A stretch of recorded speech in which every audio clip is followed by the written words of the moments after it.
Good afternoon, good evening, and good night, and welcome to Throwbacks, where we talk all things cool and retro. And today, we are here at the Forgotten Toy Box to sell/trade in a lot of stuff. So, we're going to go in, make a little deal ski, and then we'll pop back over to the man cave and kind of talk about some tips and tricks to use when you're selling to toy stores.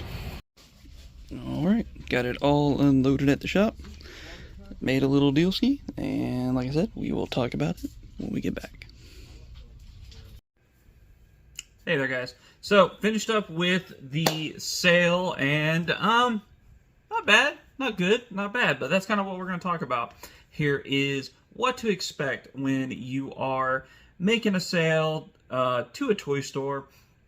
You know, the kind of do's, the don'ts, but really it's all about expectations and kind of knowing what you've got. So we'll start off with the know before you go. So starting off with that, we'll go with make sure that you really want to sell what you're looking to sell. I know collecting can come in waves of, yeah, I'm really hot for this right now, really hot for this, and then you kind of trail off on it, and then sometimes you come back, and other times you decide to sell stuff and move on from it.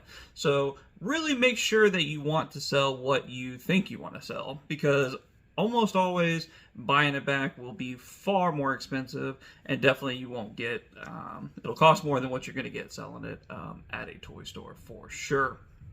So that's the first thing I can say. Do your research, especially, you know, if you've only got 3 or 4 things, that's kind of an easy thing to research, and don't just go on eBay, scan the barcode, and say, "Oh, look at here, my my Surfer Boy pizza thing. Everybody's asking $100 for it, so boom, $100. I'm gonna get $100." Not the case. Always check the sold listings. I know it's kind of a well-known, obvious thing, but you know sometimes it's easy to just get that amazing sticker look from that first set of listings and things like that, and think you've got kind of a gold mine when you really may not. Let's see what else we got. Yeah, so also set your expectations. When you're looking through those things, just because, you know, it sold for something like that online doesn't necessarily mean that it's going to sell to a store, especially, you know, for that price. So that's something to keep in mind too, is what something is worth, you know, a month ago, 6 months ago, when you bought it, maybe you bought it and paid a little bit more than you should have, and the price has come down or gone up, which is always a bonus, obviously, if you're selling. But if it's gone down, something to keep in mind too is, you know, hey, you may have paid X amount 3 months ago, 6 months ago, but those days are long gone on some of these things. So again, that kind of goes hand in hand with doing your research and set kind of your expectations. This is kind of a actually we'll get to that in just a second. Another thing, call the shop before you take all your stuff up there, or even if you just have literally a bag full of stuff. Call the shop, make sure they're buying, and then make sure you tell them what you got. You know, if you've got, you know, 5 Power of the Force figures, they may have an entire pegboard full of Power of the Force figures, and just may not be interested in buying them no matter pretty much what the cost, unless you give it away. I've seen stuff go in like I think it's Hertz or BP trucks or something like that. People will bring them in, they've collected them, their granddad or father has collected them for years, and they've got 100 of these collectible trucks, and they go into shops, and the shop owner's like, I don't even want them. You know, I don't even want to make you an offer because it just won't be what it is. So that's something to keep in mind too, is be cognizant of what you have, and you can do that obviously by calling the shop. And they also just may not be buying. You may have some great stuff, and you know times are hard across the board. People are struggling. So if you take, you know, a lot of good stuff in there, they may still not be able to give you anything for it. It may be in a tough spot. So instead of going all the way up there, wasting your time, and in reality wasting theirs, it's just a better idea to call ahead, kind of give them an idea of what you've got, what you're looking to do with it, before you take that step. But if you make it through all of that and you're loading up your stuff and you're ready to take it to the toy store to sell, I would say the small little tip is, especially if you've got a decent amount of stuff, is to go ahead and put your best stuff on top. Now, obviously, they're going to dig through and they're going to look and they're going to find your less valuable stuff. But again, with setting the expectations, it's kind of, you're also setting the bar. If you walk in there and you've got, just for an example, episode 1, Obi-Wan, or like a whole collection of that type of stuff sitting on the top, but then underneath everything, you've got some vintage rare Star Wars wrestlers, things like that, Transformers, and that's all buried. Well, they may have already set that expectation kind of low of what you got and the quality of stuff that you're bringing into the store. So does it really help? Who knows? But I like to think that it does. By just putting that stuff on the top, I think it kind of sets the bar of kind of what you're kind of bringing to the table, your nicest quality, the stuff that you have taken care of the most. Put that on top, so they're kind of expecting. And sometimes they will look at just a few things, depending on the shop, and they may look at a few things and go, okay, cool, and throw you out an offer. Not even dig through everything, throw out an offer right off the bat. And if they see a lot of good stuff off the beginning, you may get lucky and actually kind of do a good deal on a sale. So just something a little extra to keep in mind. So now we get to, once you're done that, you're heading into the store, you're dropping off your stuff. Now there's always kind of two ways to look at this. You can have, 4 or 5 things, which is going to be a pretty easy kind of negotiation because you've gotten a pretty good idea of the ballpark of what you're looking to get. And so there's not going to be a whole lot of wiggle room there on what to expect. But if you have, like I did in this video, you see 4 bins full of stuff, the variant of what you're going to be able to get may be kind of big. So something to keep in mind there too is if you're bringing a lot of stuff, it's going to be tricky, but there's a reason why you're bringing a lot of stuff, because you're trying to move some stuff. You got stuff clogging up your collection. So you're moving a lot of stuff, you're doing okay. And then I would also say, if you're really only selling 3 or 4 things and you're looking to get the bang for your buck, take it to eBay. Just take it to eBay, because you can ship 3 or 4 things quick and easy. Join a local toy group, sell those 3 or 4 things in that group real quick and real easy. That's honestly the way to go. I think if you're looking to get any sort of value, I would just go that route. That's just my little side tip there. But let's see what we got here. I got a little list going. Okay, so when you get there, they're going to look at the stuff and say, what do you want to do with it? So this is kind of the big moment of your transaction and your dealings with the toy store is, lower that light. So you basically have 3 options. You're going to go in there and you can say, you got store credit, you've got store credit and cash, or you got straight cash. So a lot of people go in there, if they're not a super big collector, they're going to say, I want cash, boom, there you go. Now this is what the toy store wants the least. They don't want to give you cash. Because who does? Who wants to give you cash when they could just, give you more toys? Have you coming in for more and things like that. So first thing is store credit. You're going to get if you're a collector, you're going to get the best deal with doing straight store credit. You're going to get the most. They're going to offer you the most. That's kind of the way to go. If it's a shop that you frequent, you're going to spend the money there anyway. That's kind of the route I would take. If you're hard pressed for cash, then maybe you say the store credit and the cash, which is what I did on this sale, which is what I typically do. I think it kind of keeps all parties a little bit honest. You get a little and they get a little. I think it's a very fair kind of trade off. So on that sale, I'll tell you honestly, what I ended up getting, I got $300 in cash and I got $150 store credit. And here's the key thing to remember. You will almost never, ever, ever win the deal. If you are taking your product to somebody at a store, You are not, because you're the one that wants the money. I mean, you may have some cool stuff, but they've got cool stuff too. You know, they've got plenty of cool stuff. I don't think that most toy stores are not hurting for cool stuff. So it's all kind of on you to deal with that fact that you're just never going to win. So go in there. That goes back to the expectations. Understand you are going in there as the underdog. You are not going to win the deal. They have to make money. They're looking to get it for the best price possible. At the end of the day, they can be your best friend in the world. I thoroughly enjoy my shop owner here.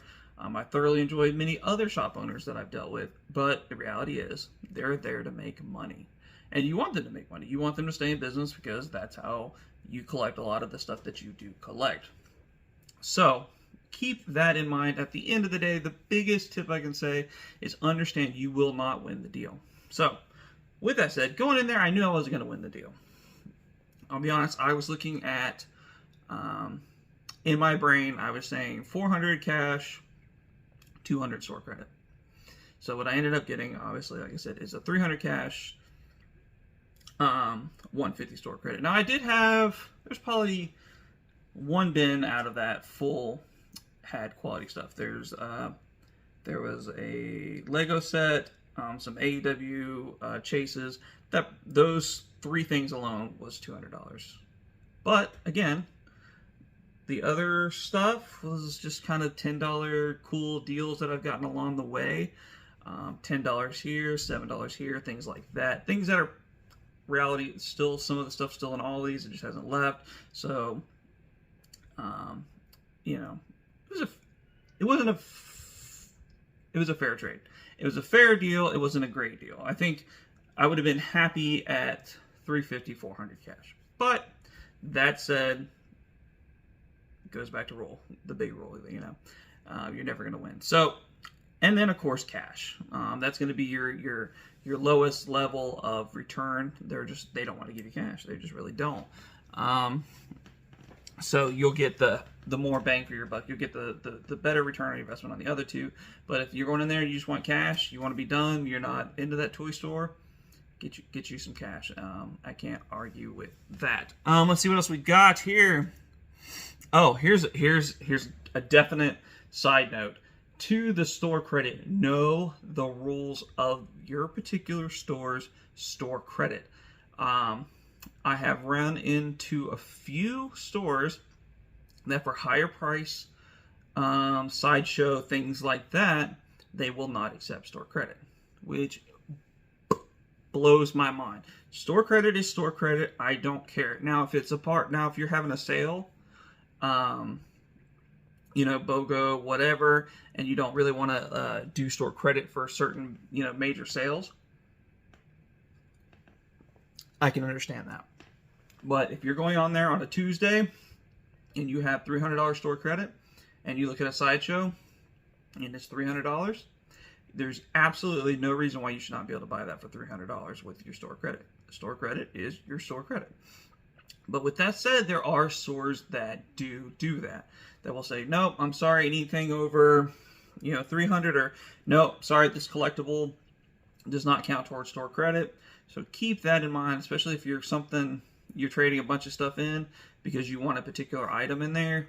Make sure that is something that can't be done. And I will also say, don't let them know in advance that there is a big item in their store that you want.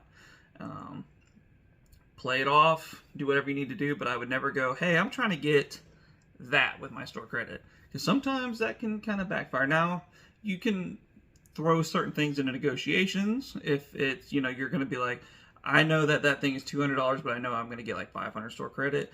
Hey, let me throw that in and get some store credit. You can probably do stuff like that. But if you're doing a 1-for-1, if you're doing a lot for one $700 thing, be careful with letting them know that that's what you want. It may make negotiations a little harder. So something to keep in mind there. So, and I also think another thing that you can do is if you're really close and you're not super comfortable, always throw out one little thing. I always do this too. If I'm not totally sold on the deal, but it's close enough that I'm going to accept it anyway, most likely, then go ahead, while they're looking at the product, do a walk around the store. Find your little $20, $25, $30 item. Keep it in your mind that you want. Like, oh man, I'd like to get that, but I don't want to use my store credit for it. When you get close, kind of go back and forth. But man, I was really looking to get, like for me, man, I was really looking to get 200 in store credit. Say that, you know. But okay, and he's like, I really can only do 150. Gotcha. Then go, okay, I tell you what, this is what I did today. I said, I'll tell you what, I'll do 150. You throw in that $20 American Gladiators figure that you've got over there on the peg. So this is on the peg. He said, oh, I got a American Gladiator. I said, yep, you sure do. It's over there on the peg. He says, all right, I'll do that. Boom. Because that's no more money out of his pocket. He says something on the shelf that's going to be gone, and he's never even going to know it. So then, in reality, I got 170 in store credit. That's a little better, but you got it in the form of a figure, and you got to bring something home, which can also help on the mind. You know, you're getting rid of a lot of stuff. Hey, at least you got to come home with something. You know, I got 4 empty bins in the back of my car, but you know what? I got a Zap. Now. That's pretty cool. So there's also that. Now let's wrap this up with something else that I think is very important for you as the seller, trader, whatever you want to call it. When you make your deal, you're agreeing that you are cool with that deal. So don't go back on the Facebooks, the message boards, the toy groups, the Google pages, and go on that person's site and slam the seller. Slam the shop. Saying, oh, they're cheap. I went in there and they only, even if you don't make the deal and they only offered me $20, well, guess what? That may be what it's worth to them. If you had another route that you could sell it for more money, you would have already done it. So, and then especially with the deal, like if you make a deal and you get home and you're having seller's remorse and you're thinking, man, why did I do that? It doesn't matter. You took the deal. You accepted the terms of the deal. So don't go on their Facebook and blow them up. You know, don't go on their Google and blow them up leaving bad reviews. It's just not cool. It's just not something cool. I see it too often in the toy community. It's just a bummer because, you know, that person's worked really hard to get there, and it's a hard, risky business.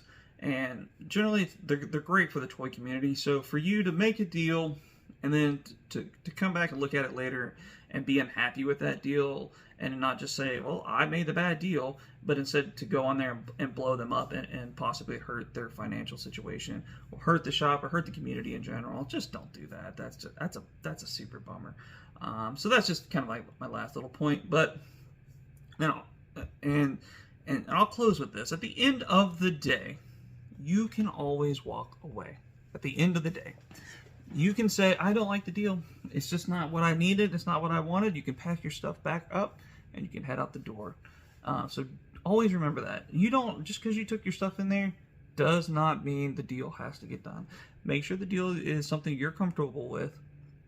Make sure it's a mutually beneficial deal. Everybody's happy. Boom. Then you're good. But if you're not happy with it, don't sell your stuff. Don't.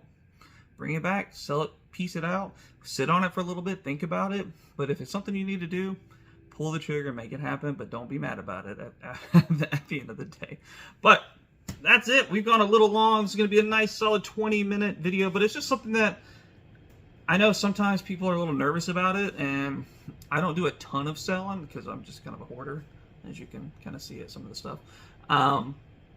But it's something people can be nervous about, don't really know how it works, and can go in there and can get taken for good and for bad. They can have good, bad experiences if they don't really know what to expect. So this has just been kind of a little rundown of what to expect. Most of you guys probably already know a lot of this stuff, but I'm hoping that this can sit on YouTube for years and years and for people to come across, and hopefully gives them a little information. But for myself, for Uncle BJ, we're going to go ahead and throw one back. Before we do, and especially if you made it this far, give us a like, give us a comment, hit that subscribe button. We'll see you all next time. Thanks.